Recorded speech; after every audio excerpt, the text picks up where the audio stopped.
दोस्तों नमस्कार, आप सभी का स्वागत है हिंदी यूट्यूब चैनल हिंदी चर्चा विद गुंजन में। आज हम आप सभी के सामने उपस्थित हैं एक ऐसे पाठ को लेकर के, एक ऐसे कहानी को लेकर के, एक ऐसे लेखक को लेकर के जो शिक्षक भर्ती बिहार में बीपीएससी द्वारा जो आयोजित होने जा रही है उसके लिए महत्वपूर्ण तो है ही, साथ ही साथ जो कक्षा 10 बिहार बोर्ड के जो छात्र हैं उनके लिए भी अत्यंत महत्वपूर्ण है, क्योंकि उन्हें भी बोर्ड की परीक्षाएं देनी हैं।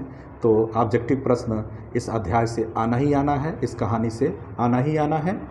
साथ ही साथ ये आप जान लें कि जो कहानी संग्रह है, जो गोधुली भाग 2 जो बिहार बोर्ड में चल रहा है उसमें तो है ही है, अन्य भी बोर्ड में जहाँ यह कहानी हो उसके लिए भी अत्यंत महत्वपूर्ण है। तो शिक्षक भर्ती के लिए तो अत्यंत महत्वपूर्ण इसलिए है कि बीपीएससी के जो चेयरमैन हैं अतुल सर, उन्होंने स्पष्ट कह दिया कि जो आप पढ़ते पढ़ाते हैं उसी को आप एक बार देख लीजिए, और तो निश्चित रूप से जो भी चीज़ें हैं डीपली पूछी जाएंगी।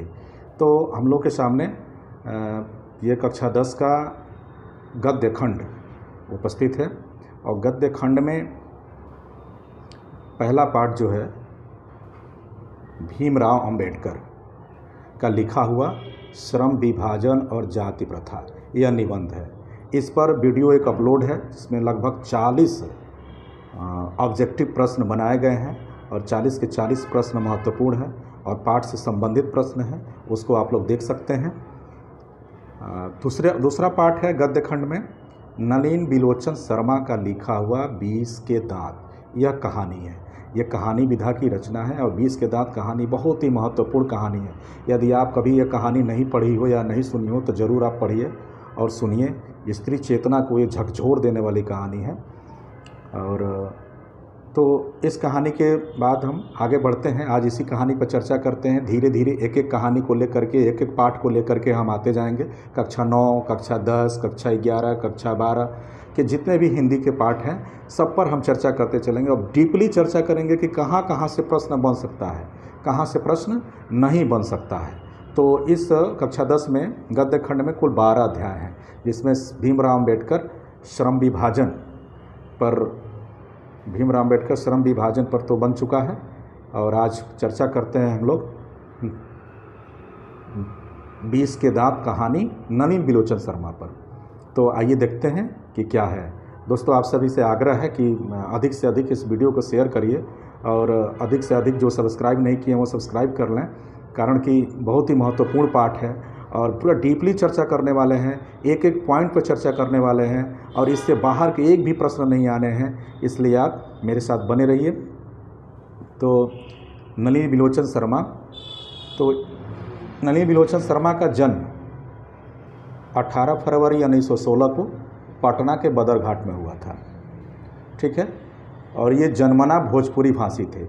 तो प्रश्न यहाँ से बन सकता है कि जन्म उनका कब हुआ था, तो 18 फरवरी 1916 को। कहाँ हुआ था, तो पटना में कहाँ हुआ था, बदरघाट में। डीपली प्रश्न ऐसे पूछ सकता है। ये भी प्रश्न पूछ सकता है कि वो जन्मना किस भाषा को जानते थे, तो किस भाषा को जानते थे, भोजपुरी भाषा को जानते थे, ठीक है। उनके पिता का नाम क्या था, तो उनके पिता का नाम पंडित राम अवतार शर्मा, कि ये ज्येष्ठ पुत्र थे। कौन से पुत्र थे, ज्येष्ठ पुत्र थे, क्योंकि बारीकी से जब पूछेगा प्रश्न तो पूछ सकता है कि ये ज्येष्ठ थे, कनिष्ठ थे, या कौन से पुत्र थे। तो हम जब पढ़े रहेंगे तो बिल्कुल ये स्पष्ट रूप से कहीं गलती करने की संभावना नहीं रहेगी। अब माता का नाम इनका क्या था, माता का नाम रत्नावती शर्मा था, ठीक है। उनके व्यक्तित्व निर्माण में पिता के पांडित्य के साथ साथ उनकी प्रगतिशील दृष्टि की बड़ी भूमिका थी, ना। आगे देखेंगे कि ये स्कूली पढ़ाई इनका पटना के कॉलेजिएट स्कूल से हुई थी, और पटना विश्वविद्यालय से इन्होंने क्या किया था, संस्कृत और हिंदी में एमए किया था। पटना विश्वविद्यालय से संस्कृत और हिंदी में एमए किया। तो प्रश्न यहाँ से भी बनेगा कि किस विश्वविद्यालय से उन्होंने संस्कृत से और हिंदी से एमए किया था, तो पटना विश्वविद्यालय से, ठीक ना। अब इसके बाद हम आगे बढ़ते हैं कि आगे उन्होंने क्या क्या किया। ये हरप्रसाद जैन कॉलेज आरा और रांची विश्वविद्यालय है ना, अंत में ये पटना विश्वविद्यालय के भी प्राध्यापक रहे। तो ये हरप्रसाद जैन कॉलेज आरा में भी प्राध्यापक रहे और रांची विश्वविद्यालय में भी प्राध्यापक रहे। पटना विश्वविद्यालय में भी रहे। सन 1959 में ये पटना विश्वविद्यालय के हिंदी विभाग के अध्यक्ष थे और मृत्यु पर्यंत मतलब मरते दम तक उस पद को ये सुशोभित करते रहे, पटना विश्वविद्यालय के हिंदी विभाग। तो प्रश्न यहाँ से भी पूछ सकता है कि वो मरते दम तक किस विश्वविद्यालय के हिंदी विभाग के अध्यक्ष थे, तो वो पटना विश्वविद्यालय के थे। कब से थे, तो 1959 से थे। इनकी मृत्यु कब हुई थी, तो 12 सितंबर 1961 को हुई थी। ठीक है, अब आगे बात करते हैं कि हिंदी कविता में प्रपद्यवाद, हिंदी कविता में प्रपद्यवाद के ये प्रवर्तक थे, है ना। प्रपद्यवाद एक बहुत ही महत्वपूर्ण विचारधारा है जो प्रयोगवाद के समय आई थी। नलिन बिलोचन शर्मा जी उसके महत्वपूर्ण प्रवर्तक थे, प्रमुख थे। तो यहाँ से भी प्रश्न पूछ सकता है कि हिंदी कविता में प्रपद्यवाद के प्रवर्तक कौन थे, तो नलिन बिलोचन शर्मा थे। और नलिन बिलोचन शर्मा नई शैली के आलोचक थे। किस शैली के थे, नई शैली के आलोचक थे। और उनकी रचनाएं क्या क्या थी, दृष्टिकोण, साहित्य का इतिहास दर्शन, मानदंड, हिंदी उपन्यास में विशेषतः प्रेमचंद, साहित्य तत्व और आलोचना ग्रंथ ये सब थे। 20 के दांत और 17 असंग्रहित पूर्व छोटी कहानियाँ, ये सब कहानी संग्रह थे। क्या थे, कहानी संग्रह थे। अब एक और चीज़ आता है कि नकेनवाद, जैसे प्रपद्यवाद है वैसे ही नकेनवाद है। ठीक है, नकेनवाद।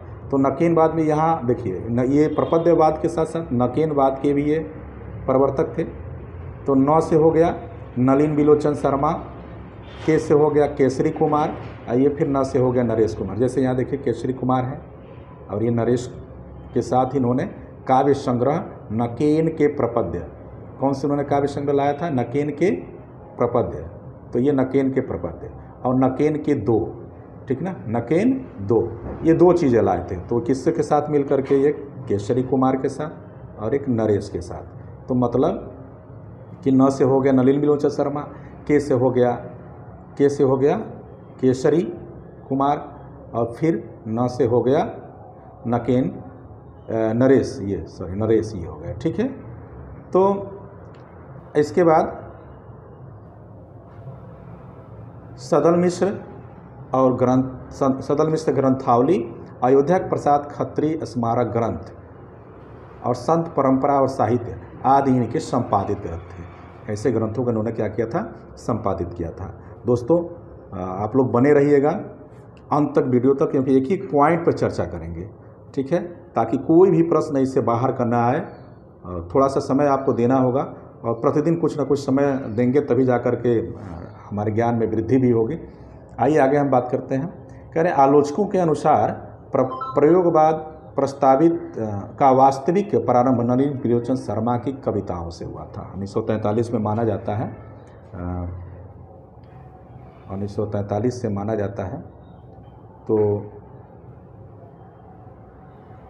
1943 में आगे के जो प्रथम तार सप्तक का प्रकाशन हुआ था, तब प्रयोगवाद का आरंभ उसी से माना जाता है। लेकिन कह रहे हैं कि कुछ आलोचक जो हैं ये मानते हैं कि नलिन बिलोचन शर्मा की कविताओं से ही हुआ था। उनकी कहानियों में क्या प्रश्न पूछ सकता है कि नलिन बिलोचन शर्मा की कहानियों में कौन से तत्व समग्रता से देखने को मिलता है, तो मनोवैज्ञानिकता के तत्व। प्रश्न यहाँ भी एक बना। ठीक है, और ये किस शैली के समर्थक थे, तो आधुनिक शैली के समर्थक थे। आलोचना में ये किस शैली के समर्थक थे, तो आधुनिक शैली के, है ना। ये परंपरागत दृष्टि एवं शैली का निषेध एवं आधुनिक दृष्टि का समर्थन इन्होंने किया था। ठीक है, अब आगे हम लोग बढ़ते हैं। आगे जो कहानी है उस कहानी के बारे में बात है कि 20 के दांत तथा अन्य कहानियाँ नामक संग्रह से ली गई है। जो 20 के दांत कहानी है वो किस संग्रह से ली गई है, 20 के दांत तथा अन्य कहानियाँ नामक संग्रह से ली गई है। प्रश्न यहाँ भी एक बना, यह कहानी किस वर्ग को समर्थन देती है, या किस वर्ग की कहानी है, या किस वर्ग के अंतर्विरोधों को उजागर करती हैं, तो ये मध्य वर्ग के। ठीक है, ये ध्यान रखेंगे। कहानी पढ़ने के बाद ऐसा ये ना फील हो कि आप निम्न वर्ग और अन्य वर्ग में न जाएं, सीधे ये मध्य वर्ग का ध्यान रखेंगे। मध्य वर्ग के अनेक अंतर्विरोधों को उजागर करती है ना। इस कहानी का जो ठोस सामाजिक संदर्भ है वैसा स्पष्ट मनोवैज्ञानिक आशय भी है। ठीक है, इस कहानी आर्थिक कारणों से मध्य वर्ग के भीतर एक और सेन साहब जैसों का एक श्रेणी उभरती है जो अपनी महत्वाकांक्षा और सफ़ेद पोशी के भीतर लिंग भेद जैसी कुसंस्कार छिपाए हुए हैं। इस कहानी के अंदर लिंग भेद है, सामाजिक भेदभाव है ना, और आक्रामक स्वार्थ की छाया में पलते हुए प्यार दुलार के कुपरिणामों को उभारती हुई सामाजिक समानता एवं मानवाधिकार की महत्वपूर्ण वानगी पेश करती है। बहुत ही महत्वपूर्ण कहानियाँ हम तो पढ़े थे, और जब पढ़ाए थे क्लास में तो कई बार पढ़ा चुके हैं, हर साल पढ़ाना ही होता है, तो फिर हम तो खुद हिल जाते हैं, और जितनी बार पढ़ते हैं उतनी बार कई प्रश्न मस्तिष्क में कौंधने लगता है। तो निश्चित रूप से आइए अब कहानी पर हम लोग चर्चा करें। देखिए, ये कहानी है 20 के दांत। ठीक है, यह 20 के दांत की शीर्षक की सार्थकता पर भी चर्चा करेंगे। अब कहानी पर ध्यान से सुनेंगे कि सेन साहब की नई मोटर कार बंगले के सामने बरसाती में खड़ी हुई थी। नई मोटर कार कहाँ खड़ी हुई थी? बरसाती में, मतलब पोर्टिको होता है जहाँ गाड़ी खड़ी करने का स्थान है। तो सेन साहब की गाड़ी नई मोटर कार बंगले के सामने बरसाती में खड़ी है, काली चमकती हुई। गाड़ी का रंग कैसा? काली। स्ट्रीमल एंड, गाड़ी का नाम क्या है? स्ट्रीमल एंड। जैसे कोयल घोंसले की कब उड़ जाए, कोयल घोंसले में कि कब उड़ जाए। सेन साहब को इस कार पर क्या है? नाज है। सेन साहब को किस पर नाज है? कार पर नाज है। बिल्कुल नई मॉडल कार। कैसी है? बिल्कुल नई मॉडल की है। कितने की है? 7,500 की है। ध्यान रखेंगे दोस्तों, कितने की कार है? 7,500 की है। और रंग कैसा है? काला रंग, चमक ऐसी कि अपना मुंह देख लें। कहीं पर एक दाग धब्बा दिख जाए तो क्लीनर और सोफर की सामत समझो। जो सफाई करने वाला है, और सोफर का मतलब होता है ड्राइवर। क्लीनर मतलब सफाई करने वाला, और सोफर का मतलब ड्राइवर। मतलब स्पष्ट हिदायत है कि कहीं कोई दाग धब्बा नहीं पड़नी चाहिए।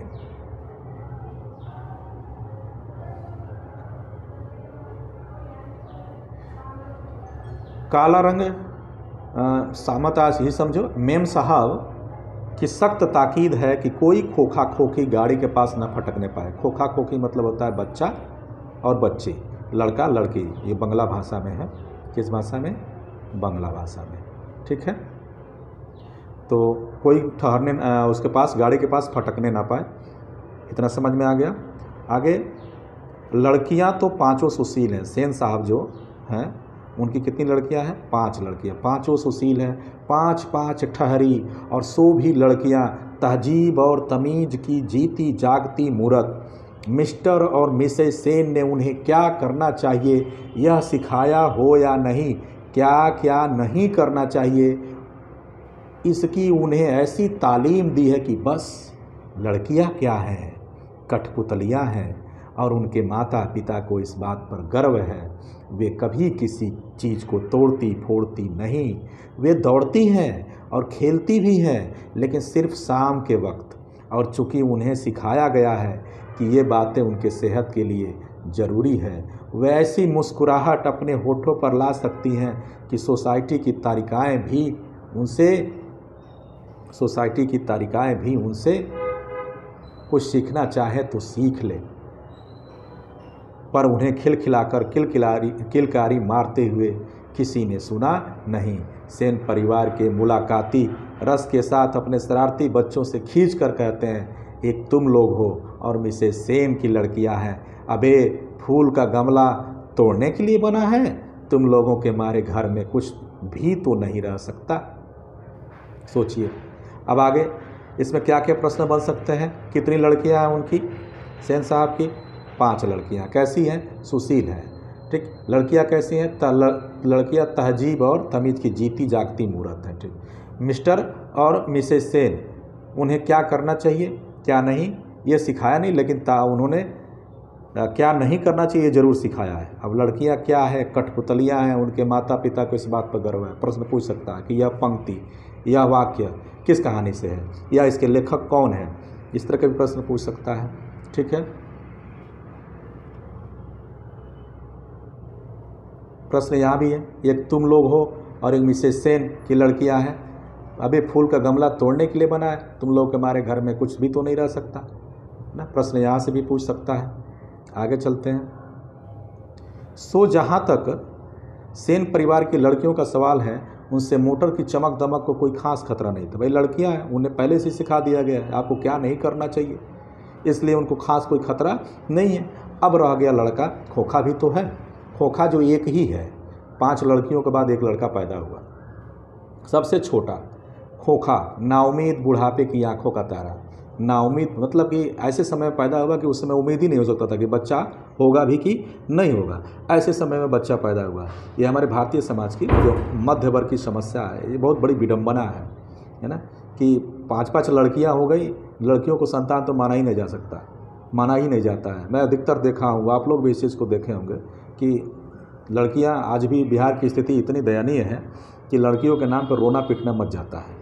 अगर पता चल जाए कि नहीं लड़का हुआ है तो इतनी मिठाई बंटती है, इतनी खुशियाँ मनाई जाती है, व्हाट्सएप वीडियो कॉलिंग करके इतनी बधाइयाँ दी जाती हैं जिसका कोई हिसाब नहीं है। लेकिन जहाँ लड़की पैदा हुई सबका चेहरा उतर जाता है ना। अब सोचिए कि अगर लड़के की चाहत न होती, फिर अंतिम प्रयास में भी बच्चा पैदा हुआ, 5-5 बच्चियाँ पैदा हुई। भैया यहाँ 2 काफ़ी है आज के ज़माने में, 2 का 1 ही काफ़ी है आज के ज़माने में। यहाँ तो 5-5 ऊपर से एक लड़के की चाहत में, बताइए क्या विडंबना है। अब कह रहे हैं कि यह नहीं कि मिसेस सेज अपना और बुढ़ापे का कोई ताल्लुक किसी हालत में मानने को तैयार हो,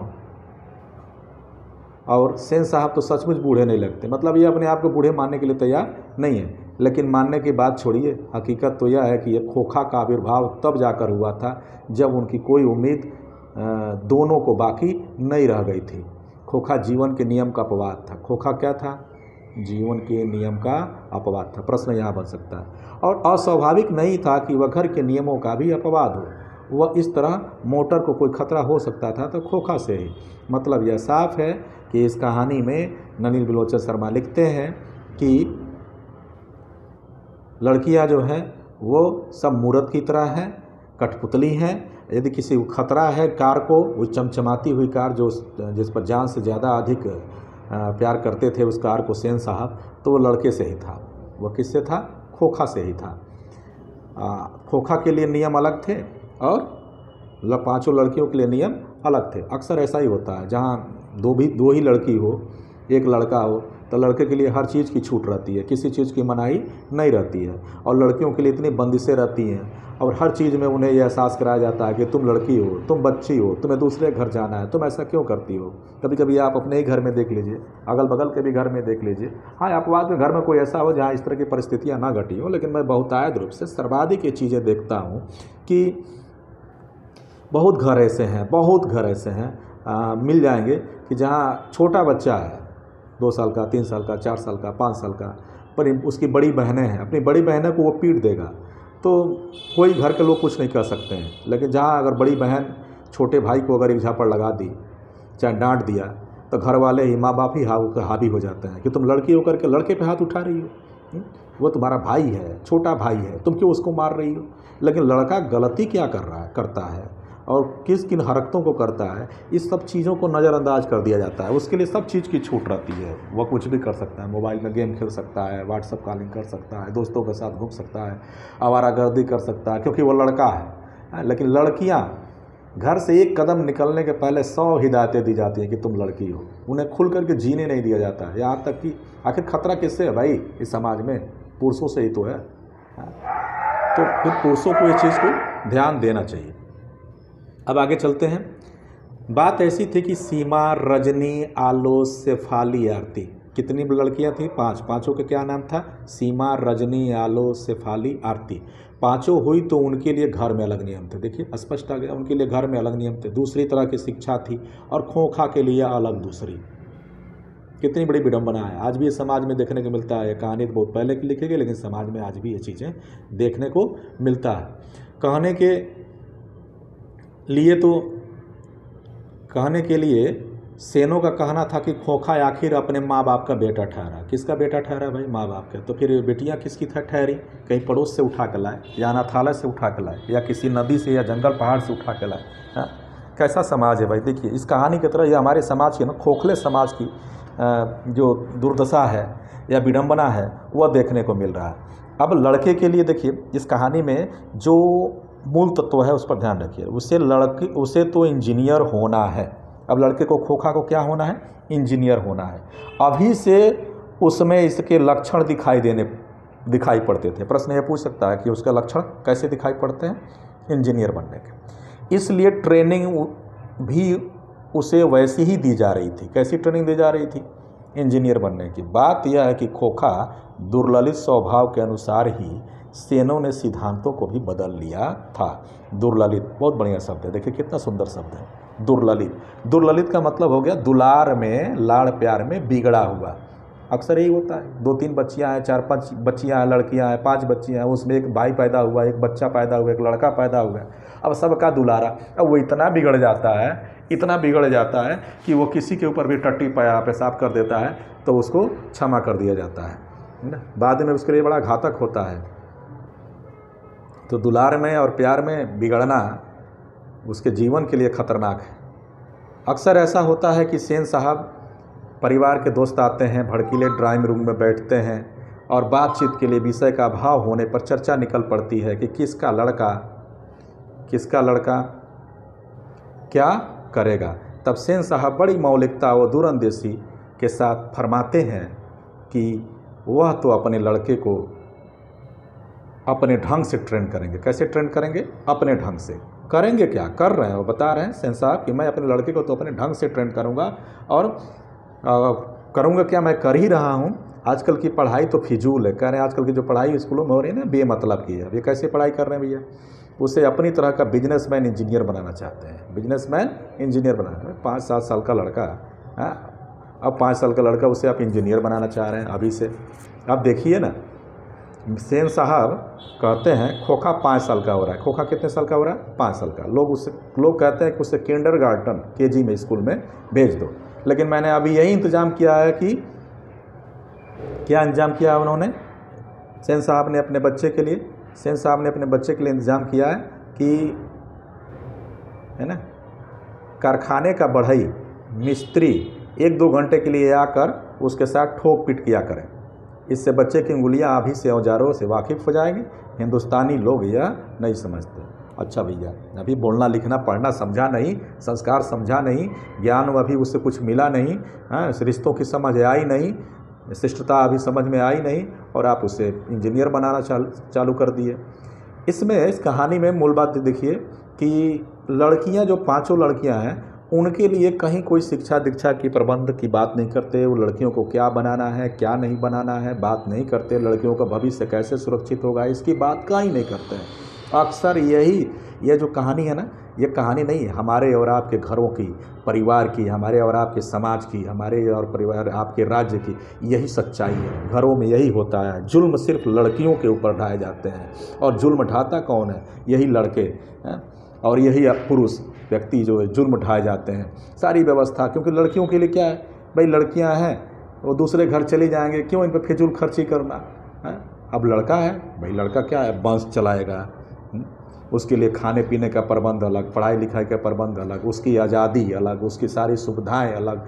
तो जब भेदभाव, देखिए यही लिंग भेदभाव, इस कहानी का मूल तत्व क्या? लिंग भेदभाव, अर्थात लड़के और लड़कियों में फ़र्क करना और अलग अलग व्यवस्था करना, और लड़कियों को हतोत्साहित करके उनको क्या करना, हमेशा के लिए लड़की लड़की कह करके उनके जीवन को बर्बाद करना। माँ बाप ही शुरू करते हैं, ताकि वो ससुराल जब जाती है तो वहाँ भी उसे यही एहसास होता है कि हम तो लड़के हैं, हम तो औरत हैं, हम तो भाई कुछ कर नहीं सकते, किसी को बोल नहीं सकते पहले से। लेकिन ऐसी परिस्थिति नहीं है। आज सब कुछ, समाज बदल रहा है, माँ बाप भी समझदार होते जा रहे हैं, और लड़कियों को उस लायक बना रहे हैं, मेहनत करके उस लायक बना रहे हैं कि लड़कियाँ भी IAS PCS बन रही हैं। IAS, अभी तक टॉपर IAS निकली है, बिहार से ही निकली। कहाँ, किस क्षेत्र में लड़कियां नहीं है? साइंस से लेकर के, मैथ से लेकर के, हर क्षेत्र में, इंजीनियर से लेकर के हर क्षेत्र में। अगर सेन साहब सिर्फ लड़के के लिए जो बात करते हैं, इंजीनियर बना, 5 लड़कियों के लिए बात करते हैं, तो कितनी बड़ी बात होती है। लेकिन नहीं कर सकते, क्योंकि समाज हमारा लिंग भेद में ग्रसित है, लड़के और लड़कियों के भेद में ग्रसित है। अब एक दिन का वाकया देख लीजिए। ड्राइंग रूम में सेन साहब उनके कुछ दोस्त वैसे बैठ करके गपशप कर रहे थे। उनमें एक साधारण हैसियत के अखबार नवीस थे, है ना। अब दोस्तों के साथ बैठे हुए थे सेन साहब, और उनके एक अखबार नवीस थे दोस्ती, और सेन साहब के दूर के रिश्तेदार भी थे। उनके साथ एक लड़का भी था, जो था तो खोखा से भी छोटा पर बड़ा समझदार। होनहार मालूम पड़ता था। किसी ने उसकी कोई हरकत देखकर उसकी कुछ तारीफ़ कर दी और उस साहब से पूछा कि बच्चा स्कूल तो जाता होगा। इसके पहले कि पत्रकार महोदय कुछ जवाब देते, सेन साहब ने शुरू किया, मैं तो खोखा को इंजीनियर बनाने जा रहा हूँ। अक्सर ये होता है कि आप किसी घर जाते हैं ना, तो आपके घर के साथ में कोई बच्चा है तो कोई पूछ दे, अरे बड़ा अच्छा है लड़का है, पर स्कूल तो जाता होगा, बड़ा समझदार लगता है। तो जैसे आप अपने बच्चे की बात करना शुरू करते हैं, तब तक वो अपना शुरू कर देते हैं। तो सेन साहब क्या करते हैं, अपने ही बच्चे की बात शुरू करते हैं, क्योंकि इन्हें दूसरे की बच्चे की बात सुनना पसंद नहीं है। संसार में इकलौता इनका ऐसा बेटा पैदा हुआ है कि यही पढ़ता है, इसी के लिए सारी सुविधाएं हैं, इसी को सब कुछ बनना है, बाकी कोई बनने वाला कुछ नहीं है। तो और वे यही बात क्या दोहराते हुए थकते नहीं। पत्रकार महोदय जो थे, जो वो चुपचाप मुस्कुराते रहे। फिर जब उनसे फिर पूछा गया कि अपने बच्चे के विषय में उनका क्या ख्याल है, तब उन्होंने कहा कि मैं चाहता हूं कि वह जेंटलमैन ज़रूर बने और जो कुछ बने उसका काम है, उसे पूरी आज़ादी रहेगी। सेन साहब इस शिष्ट और प्रछन्न छिपे हुए व्यंग, है ना, प्रछन्न मतलब होता है छिपा हुआ, तो छिपे हुए व्यंग से ऐंठ कर रह गए। मतलब यह व्यंग किस पर किया गया था, सेन साहब पर भी किया गया था। ठीक है, आगे देखिए। तभी बाहर शोरगुल सुनकर सेन साहब उठने लगे तो उनके मित्रों ने भी जाने की इच्छा की, यानी सब लोग बाहर आए। अब बाहर जब आकर उन्होंने देखा कि एक सोफर जो ड्राइवर था एक औरत से उलझ रहा था। औरत के पास एक 5-6 साल का बच्चा खड़ा था, जिसे वह रोकने की कोशिश कर रही थी। अब बच्चा बार बार सोफा की ओर झपटता था। अब कारण क्या था कि सेन साहब को देखकर औरत सहम गई। सोफर ने साहब की ओर बढ़कर अदब के साथ कहा, देखिए साहब, मदन गाड़ी को छू रहा है, गाड़ी गंदी हो जाती। मैंने मना किया तो लगा कहने जा जा, तो मैंने उसे पकड़कर अलग कर दिया, इस पर मुझको मारने दौड़ा। बताइए, छोटा बच्चा है, छोटा बच्चा एक गाड़ी को टच कर देता है, छू देता है तो गाड़ी गंदी हो जाती है, और उस पर वह धक्का मुक्की शुरू हो गया। अब धक्का मुक्की ऐसे शुरू हुआ कि अब उसकी माँ भी आकर खामखा उलझ रही है। मदन की माँ कुछ कहना चाहती थी, लेकिन सेन साहब के सटे होठों को देखकर चुप हो गई। अब सेन साहब तो आग बबूला इधर खड़े होकर के गुस्सा रहे हैं, आँख तरेर रहे हैं कि इसका बेटा आकर के मेरी कार को छू रहा है, गंदा हो जाती तब, जिस पे जान छिड़कते थे। भाई 7,500 की कार थी ना। अब सोचिए, काली चमचमाती हुई कार, उस पर दाग धब्बा लग जाए तो ड्राइवर और नौकर जो है सो साफ़ करने और सफाई करने वाले सामत आ जाती थी, उनके खटिया खड़ी हो जाती थी। तो बच्चा छू देगा तो और गंदा हो जाएगा। तो जब सेन साहब ने बड़े कठोर स्वर में कहा, संयत लेकिन कठोर स्वर में, क्योंकि रिश्तेदार खड़े थे इसलिए न चिल्लाए नहीं, गरजे नहीं, संयत स्वर में कहा कि मदन की माँ, मदन को ले जाओ और देखना फिर ऐसी हरकत ना करे मदन, फिर ऐसी हरकत मदन ना करे कि अपने माँ बच्चे के मदन की माँ अपने बच्चे को के बाएं घुटने से निकलते हुए खून, किस घुटने से भाई, बाएं घुटने से निकलते हुए खून को पोंछती हुई चली गई। ड्राइवर ने शायद धकेल दिया था, अब वह गिर पड़ा था, लेकिन एक मामूली किरानी के बेटे को सेन साहब के ड्राइवर ने धक्का दे दिया और उससे चोट आ गई। तो आखिर कैसी कौन सी बात हो गई।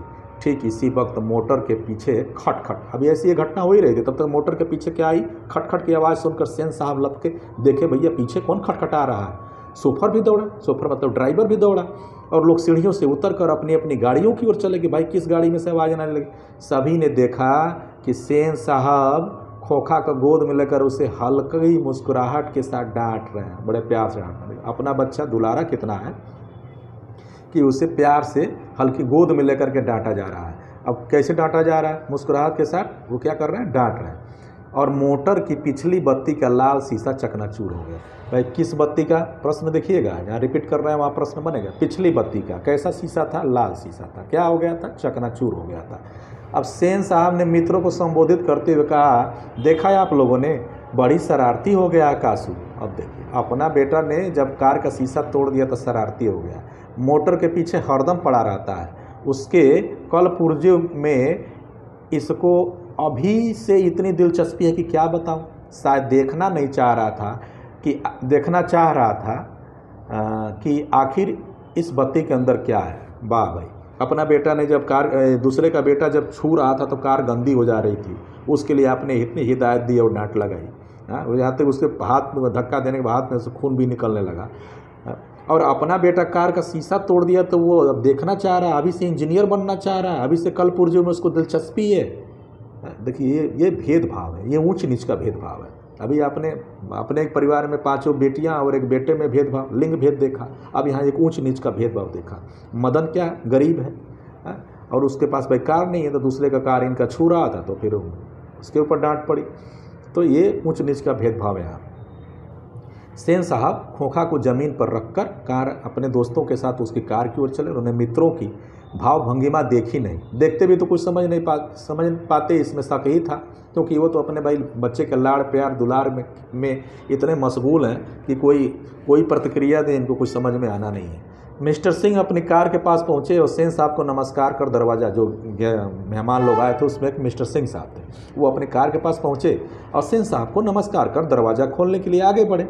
तब तक रुक गया। अचानक उनकी निगाह अगले चक्के पर पड़ गई। कहाँ पड़ी भाई? अगले चक्के पर।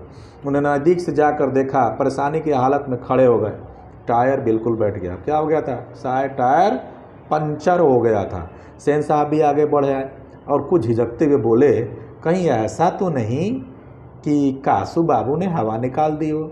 ड्राइवर जरा दूसरों चक्कों को भी देख लो और पंप ले आकर हवा भर दो।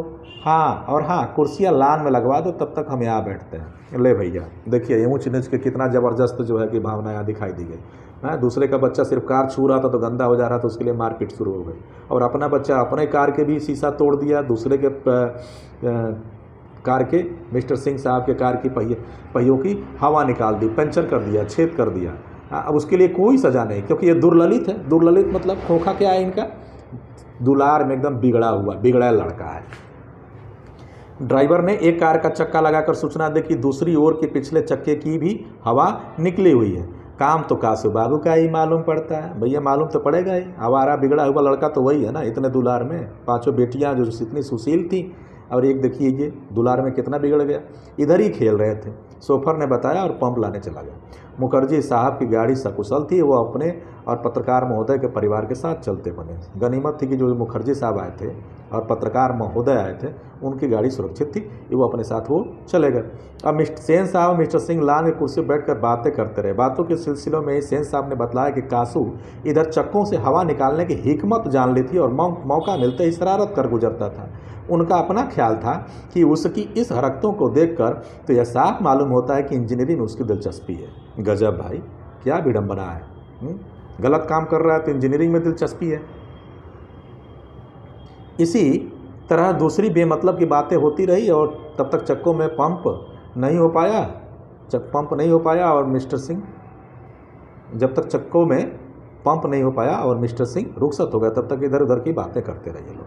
सेन साहब अंदर लौटे तो बेयारा को मदन के पिता कौन थे?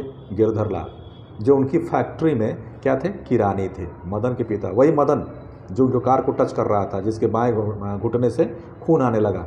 वह एक अहाते के एक कोने में आउट हाउस में रहता था। मतलब इन्हीं के सेन साहब के अहाते में एक कोना में आउट हाउस था, वहीं रहता था। उसके पिता मदन लाल क्या थे? उसके पिता मदन लाल किरानी थे इनके फैक्ट्री में। बुला लाने का हुक्म दिया। अब गिरधर लाल को बुलाया गया। गिरधर लाल आए, सेन साहब के सामने सिर झुकाकर खड़ा हुआ है। भाई ये मालिक, ये बॉस, और वो किरानी था एक मामूली सा। तो इस तरह से वो खड़ा हुआ कि जैसे लग रहा है कि वो सिर झुकाकर खड़ा, जैसे खून के जुर्म में कैदी जज के सामने खड़ा हो। और इन्होंने कहना शुरू किया। क्या कहना शुरू किया? कि देखो गिरधर, मदन आजकल बहुत शौक हो गया है, बदमाश हो गया है। मैं तुम्हारी और उसकी भलाई चाहता हूँ। गाड़ी को गंदा किया वह अलग, मना करने पर ड्राइवर को मारने दौड़ा, मेरे सामने भी डरने के बदले उसकी ओर झपटता। ऐसे लड़के आगे चलकर गुंडे, चोर और डाकू बनते हैं। इंपॉर्टेंट है, यहाँ प्रश्न बनेगा। तो गिरधर लाल कभी कभी जी कह देता था। सेन साहब का भाषण जारी था। उसकी हालत क्या होती तुम जानते ही हो। उसको संभालने की कोशिश करो। ऐसी बातें हुई तो अच्छा नहीं होगा, तुम जा सकते हो। सेन साहब ने गिरधर लाल को डांट करके भगा दिया कि भाई अपने बेटे को संभाल के रखो, क्योंकि वो मेरे सामने ऐसी हरकत कर रहा था और इतना वो बदमाश हो गया है, बिगड़ैल हो गया है कि ऐसे लड़के आगे चल करके क्या बनेंगे? गुंडे, चोर और डाकू बनते हैं। भाई उसने टच किया तो गुंडे चोर डाकू बन गए, और आपका बेटा हवा निकाल दिया मेहमान का गाड़ी का, तो शीशा फोड़ दिया आपके गाड़ी का तो वो इंजीनियर बन रहा है। कितना भेदभाव है भैया। ये समाज में यही विडंबना देखने को मिलती है, अमीर और गरीब में यही फ़र्क जो है देखने को मिलती है, जिससे समाज की सबसे बड़ी विडंबना है, ये खोखले समाज की विडंबना है। गिरधर लाल क्वार्टर में आते हुए मदन के चित्कार सेनों का आरामदेह गूंज गया। अब गिरधर लाल अपने क्वार्टर में आए और मदन को क्या करे, वो लगे पीटने, है ना। इतना पीटने लगे कि वो चिल्लाने लगा। जब वो चिल्ला रहा था, जब वो रो रहा था, तो इन लोगों के आराम में, जो ये लोग सेन साहब और माता सेन, जो सेन साहब उनकी पत्नी जो सो रहे थे, तो आराम में खलल पड़ने से कुछ झुझुलाकर पिता सेन ने धर्मपत्नी से बड़ी समझदारी की बात कही। कि क्या कही उन्होंने, कि गिरधर खुद समझदार आदमी है, उसकी बीबी ने ही उसके लड़के को बिगाड़ दिया है, मदन की यही दवा है। मेरी तो तबीयत हुई थी कि कमबख्त की खाल उधेड़ दूँ, गिरधर ये ऐसी कड़ाई जारी रखी तो शायद ठीक हो जाए, हैं। अब सोचिए, गिरधर ने ऐसी कड़ाई जारी रखी तो शायद ठीक हो गया। अब इनको इससे भी चैन नहीं मिला। माता सेन, ये कह रहे हैं कि माता सेन मतलब जो सेन साहब की पत्नी थी, कि नींद उचट गई थी। भाई अब उसको चिल्ला रहा है गिरधर जो है अपनी पत्नी उसके बच्चे को, अपने बच्चे को, मदन को पीट रहा था, तो बच्चा उसका चिल्ला रहा था, रो रहा था। तब इनकी नींद उचट गई थी। अब नींद गायब हो गई। अब ये कह रहे हैं कि उनके मदन की कातर चिल्लाहट, कातर मतलब होता है दुख से भरा हुआ चिल्लाहट, है ना, रुदन। कातर चिल्लाहट से ज़्यादा अपने पति की बकबक पर खींच जा रही है। एक तो उधर चिल्ला रहा था, रो रहा था, इधर इनकी पति जो है बकबक कर रहे थे। अब इनको खींच आ रही थी, लेकिन वो अपने पति से लड़ नहीं सकती थी, इसलिए खींच मदन पर ये भी बोलने लगी। क्या बोलने लगी, कि उन्होंने भी अपनी खींच मदन पर ही उतारी। कम वक्त कैसा कौवे की तरह चिल्ला रहा है, भीख मांगा कहीं का, खोखा की बराबरी करता फिरता है। मदन अपने आर्त रुदन, दुख से भरा हुआ रुदन मदन का रुक गया। खैरियत थी कि उसकी सिसकियाँ सेनों के शयनगार तक नहीं पहुंच सकती। सोचिए कितनी बड़ी बात है। चिल्ला रहा था तो शयनगार तक तो पहुंच रही थी, तो ये लोग को बुरा लग रहा था। लेकिन अब रोते रोते, छोटा बच्चा रोते रोते सिसकियाँ धीरे धीरे सिसकियाँ लेने लगी थी, है ना। बहुत अब सिसकियों का दर्द कोई समझता कहाँ है। सियासत किस हुनरमंदी से, कहा गया है कि सियासत किस हुनरमंदी से सच्चाई छुपाती है, कि जैसे सिसकियों का दर्द शहनाई छुपाती है। तो वही सिसकियों का दर्द है भाई, चाहे वो शहनाई में छुप जाए और चाहे वो घर के कोनों में अंधेरे में दुबक के छुप जाए। आगे चलते हैं।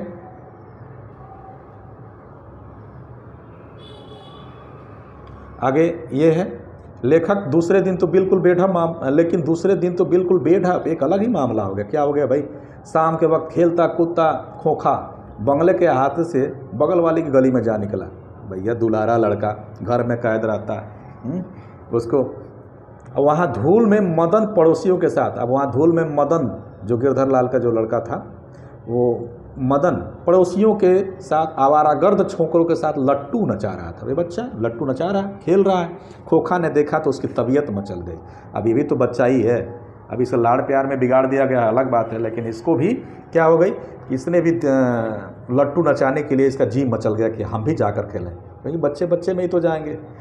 ये तो बच्चे का मनोविज्ञान है कि भाई जो बच्चों के साथ ही खेलना पसंद करेंगे। लेकिन अब सेन साहब को कहा, अब हंस कौओं की जमात में, नलिनी बिलोचन शर्मा जी कहते हैं कि हंस कौओं की जमात में शामिल होने के लिए ललक गया। बहुत बड़ी बात इन्होंने कहा कि हंस कौओं की जमात में। अब हंस कौन था, यही खोखा था सेन साहब का लड़का। और कौआ कौन था, कौआ जो है मदन था। तो कौओं की जमात में शामिल होने के लिए लग गया। लेकिन आदत से लाचार उसने बड़े राव से मदन से कहा, अब गया और मदन से जाकर कहा हमको लट्टू दो हम भी खेलेगा। ने क्या बोला, जाकर के बोला हमको लट्टू दो हम भी खेलेगा। दूसरे लड़कों को कोई खास उज्र नहीं थी, दूसरे लड़कों को कोई मतलब ही नहीं था उससे।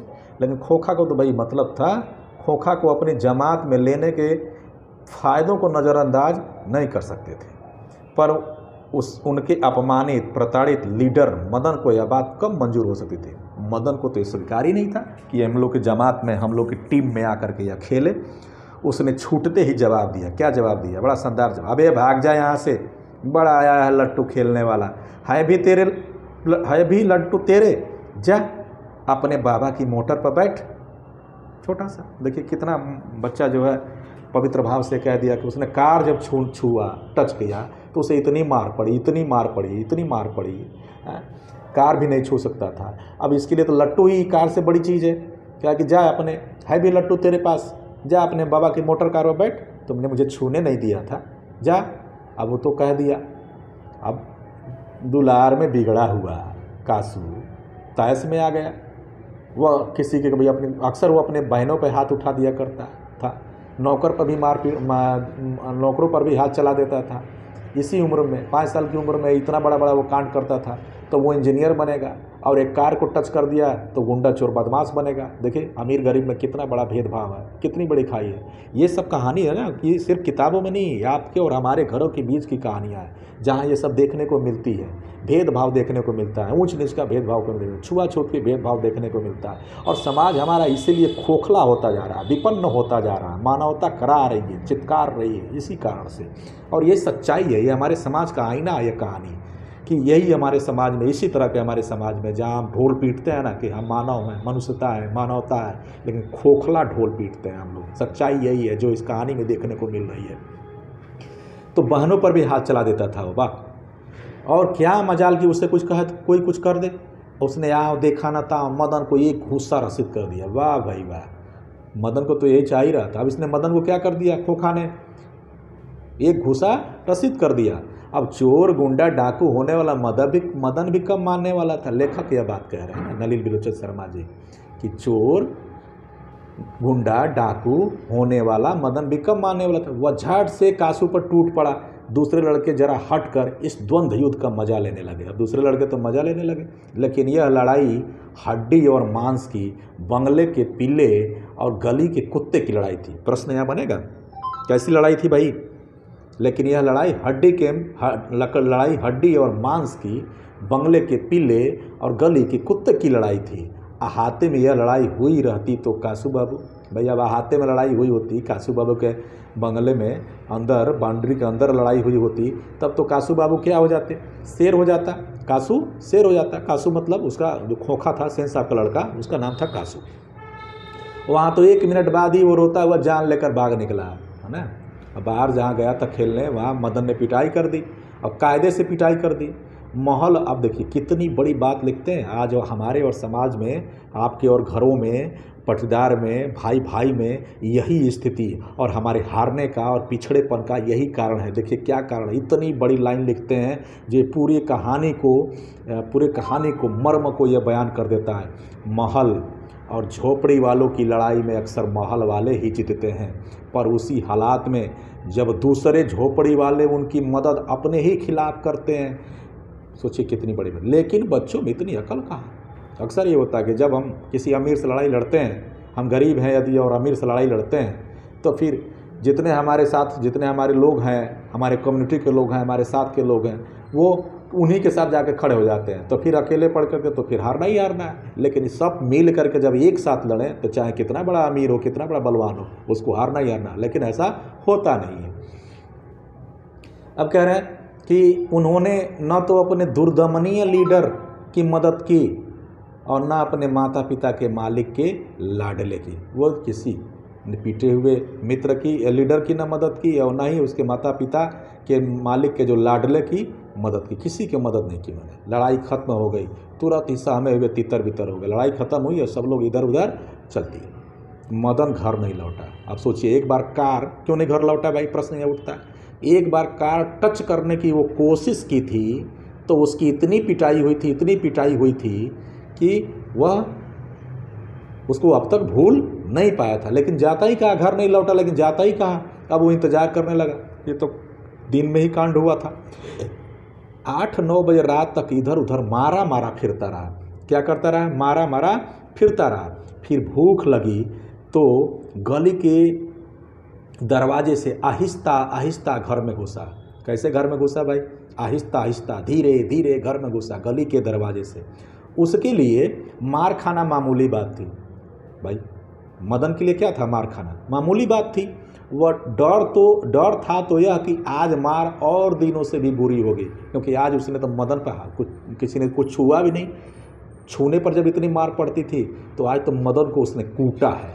और कैसे कूटा है? कायदे से कूटा है। तो जब कायदे से कूटा है तो भाई आज तो और दिनों से अधिक मार पड़ेगी और बहुत बुरी और दिनों से बुरी होगी। लेकिन उपाय ही क्या था भैया? वो तो मान गया था कि चलो भैया अब चाहे जितना कुटाना तो वही है। इसलिए अब वह चुपचाप रसोई घर में घुसा कि पहले बहुत समझदार बच्चा था कि पहले खा पी लो, क्योंकि पिटाने के बाद खाने की हिम्मत होगी नहीं, भूखे सोना पड़ेगा। उससे अच्छा कि पहले बढ़िया से भर पेट खा लो, फिर देखा जाएगा। तो कह रहे वह पहले रसोई घर में घुसा, माँ नहीं थी। बगल के सोने वाले कमरे से बातचीत की आवाज़ आ रही थी। उसने इत्मीनान के साथ भर पेट खाना खाया। वाह, क्या किया? मदन ने भर पेट खाना खाया। फिर दरवाजे के पास जाकर अंदर की बातचीत सुनने की कोशिश करने लगा। उससे बड़ा ताज्जुब हुआ कि उसके बाबू गरज तरज नहीं रहे थे। उसकी अम्मा ने कोई बात पूछी तो जिसे वह ठीक से सुन नहीं सका, तो उसके बाबूजी ने झल्ला कर कहा, अरे बतलाया तो साहब ने सिर्फ यही कहा, आज से तुम्हारी कोई ज़रूरत नहीं, कल से मकान छोड़ देना और अपनी तनख्वाह ऑफिस से ले लेना। अब मदन ने देखा कि भाई ये मेरे काम की तो कोई बात ही नहीं हो रही थी। उसकी सज़ा की तजवीज़ होती रहती तो सुनने की कोशिश भी करता वो, लेकिन उसके काम की तो कोई बातचीत ही नहीं हो रही थी। तो अब मदन तो खाना भरपेट खा ही लिया था। वह दबे पाँव बरामदे में रखी चारपाई की तरफ सोने के लिए चला। सोचा कि भाई ये मेरे काम की कोई बात ही नहीं रही है, भरपेट तो खा ही लिए हैं। अब माँ ने जो पूछा कोई बात तो सुन नहीं पाया, तो पिता ने कहा कि भाई अपना घर खाली कर देना, कल आकर के ऑफिस से अपना जो तनख्वाह है वो लेके चले जाना। इसको छोटा बच्चा 7 साल का छोटा बच्चा समझ में ना आया कि ऐसा क्यों बात हो रही है। उसको तो ये सुनना था कि आज मदन आ रहा है तो उसको पीटेंगे, तो मारेंगे, ये करेंगे, वो करेंगे। इस तरह की बात कोई सुनाई नहीं थी और कुछ चर्चा ही नहीं हुई। तो जब इत्मीनान से हो गया कि भैया हमारी लग रहा है कि इनको पता नहीं चला कि हमने ऐसा कुछ किया है। तो वहाँ अंधेरे में जब वह चुपचाप निकला रसोई से, दबे पाँव की चारपाई पर जा कर के सो जाए, तो जैसे निकला वैसे पैर लोटे से लग गया। जब लोटा से लगा तो लोटा ठन ठन की आवाज़ सुनकर गिरधर बाहर निकल आया। मदन की अम्मा भी उसके साथ थी। मदन चौंकर घुमा और मार खाने की तैयारी में, अब उसको लगा कि भैया अब तो पिता हमको पीटेंगे ही।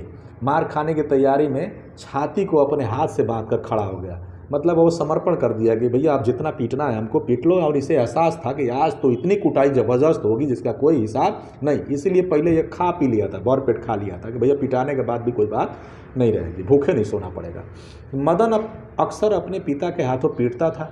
बहुत पीटने पर रोता भी था, मगर बहादुरी के साथ रोता था। किसके साथ रोता था? बहादुरी के साथ रोता था। गिरधर निसहाय निष्ठुरता के साथ मदन की ओर बढ़ा। मदन ने अपने दांत भींच लिए। मदन सोचा कि बस पास आ गए, अब गिरा मेरे ऊपर, तब गिरा। गिरधर मदन के बिल्कुल पास आ गया था कि अचानक वह ठिठक गया। उसके चेहरे से नाराज़गी के बादल हट गया। उसने लपक कर मदन को हाथों से उठा लिया। मदन हक्का बक्का अपने पिता को देख रहा था। उसे याद नहीं उसके पिता ने कब उसे इस तरह प्यार किया था। अगर कभी किया था तो गिरधर उसी बेपरवाही, उल्लास और गर्व के साथ बोल उठा जो किसी के लिए भी नौकरी से निकाले जाने पर मुमकिन हो सकता था। और उसने क्या बोला? क्योंकि वो नौकरी से तो निकाला जा चुका था। उसने कहा, किसने? गिरधर लाल ने कहा अपने बेटे मदन से, शाबाश बेटा। क्या कहा उसने? कि शाबाश बेटा, एक तेरा बाप है और तूने तो खोखा के 2-2 दांत तोड़ डाले। देखिए दोस्तों, कहानी यही ख़त्म होती है। लेकिन सोचिए, गिरधर लाल बंधा हुआ था भाई, उनके किरानी था उनके फैक्ट्री में, तो उनके हुक्म उनके गिरधर लाल के ऊपर चलता था, सेन का हुक्म। लेकिन अब जब नौकरी में थे तो कुछ कर नहीं सकते थे। अब क्या हुआ? जब मदन ने उसके दांत तोड़ डाले थे। कैसा दांत तोड़ा था भाई? जो दुर्ललित स्वभाव में, लाड़ प्यार में बिगड़ा हुआ लड़का, बिगड़ा लड़के के जो दांत में विष भर गया था, उस दांत को इसने क्या कर दिया था? 2 दांत मार के तोड़ दिया था। ठीक। अब इस पर बाप इसका जो है गिरधर लाल, मदन का बाप बहुत खुश हुआ और उसने कहा कि एक तेरा बाप है और तूने तो बेखोखा के दो दो दांत तोड़ डाले, हा हा हा। बहुत खुश हुआ और मदन को गले लगा लिया।